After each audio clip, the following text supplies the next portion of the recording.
Hello বন্ধুরা, আজকে অনেক দিন পরে গ্যালারি ঘাঁটতে ঘাঁটতে একটা ভিডিও পেলাম, যেটা তোমাদের সাথে শেয়ার করতে এলাম। হ্যাঁ, আজকে আমার মায়ের বার্থডে ছিল। আজকে নয়, ছিল 2-3 মাস আগে, 7ই ফেব্রুয়ারি, রোজ ডের দিনকে।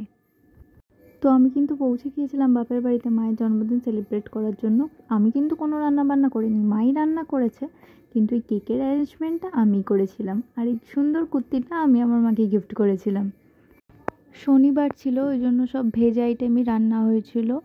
মা কিন্তু আমাকে একটাও রান্না করতে দেয়নি। আমি খালি সয়া চাপটা রান্না করেছিলাম, আর সব রান্না কিন্তু আমার মাই করেছিল। সব কিছু অনুষ্ঠানটা আমরা এই 3-4 জনে মিলেই করি। তারপরে আমার বাবা একটু আশীর্বাদ করে নিল। আমার ঠাম্মা ছিল না বাড়িতে, ওই জন্য বাবা বয়োজ্যেষ্ঠ, ওই জন্য মাকে আশীর্বাদ করে নিল। তারপরে আমি একটু মাকে কেক খাইয়ে ফটোশ্যুট করছিলাম।